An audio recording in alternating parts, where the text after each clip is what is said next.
ওই গালের মধ্যে দুটো চড় লাগানো উচিত ছিল। আমার কাছ থেকে দুই গালে দুইটা কিস চাচ্ছে। ইংরেজিতে একটি প্রবাদ আছে, মর্নিং শো দ্য ডে। এই কথাটি খুব ভালোভাবেই মানিয়ে গিয়েছে চিত্রনায়িকা নিপুণ আক্তারের বেলায়। সিনেমার ক্যারিয়ারে নিপুণের প্রথম সিনেমা রত্নগর্ভা মা, যা আলোর মুখ দেখেনি এখনও। আর সর্বশেষ ছবি সুজন মাঝি, দর্শক টানতে পারেনি এটাও। আর মাঝখানে থাকা প্রায় অর্ধশত ছবিতে অভিনয় শুধু যেন ব্যক্তি স্বার্থে সিনেমাকে ব্যবহার করা।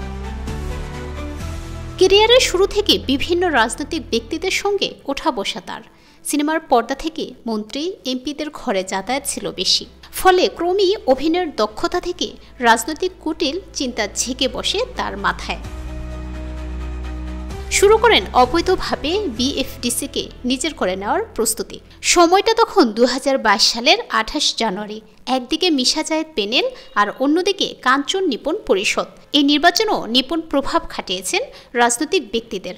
এক রাতে দফায় দফায় নির্বাচনের ফল পরিবর্তন, সুপ্রিম কোর্ট থেকে হাইকোর্ট, রাজনৈতিক প্রভাবশালী লোকদের দিয়ে তারকাদের হুমকি। কি করেননি এই শিল্পী সমিতি নির্বাচন নিয়ে এই নিপুণ।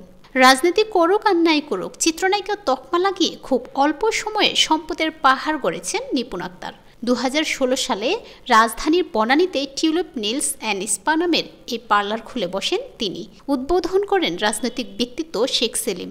অনেকেই বলেন এই পার্লারটি শেখ সেলিম উপহার হিসেবে দিয়েছেন নিপুণকে।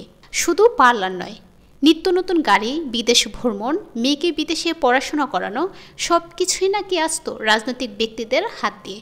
বছরের বেশিরভাগ সময় কাটাতেন বিদেশের মাটিতে। দেশে থাকলেও সিনেমার কোনো কাজে খুব একটা দেখা যেত না তাকে। যে সময়টা বিএফডিসিতে থাকতেন, সারাটা সময় চলত রাজনৈতিক ব্যক্তিদের পদচারণা। চলমান কোটা সংস্কার আন্দোলনেও খুঁজে পাওয়া যায়নি এই নায়িকাকে। হঠাৎ আজ শুক্রবার সকাল 10টায় তাকে সিলেট ওসমানী আন্তর্জাতিক বিমানবন্দর থেকে আটক করা হয় এই চিত্রনায়িকা নিপুণকে।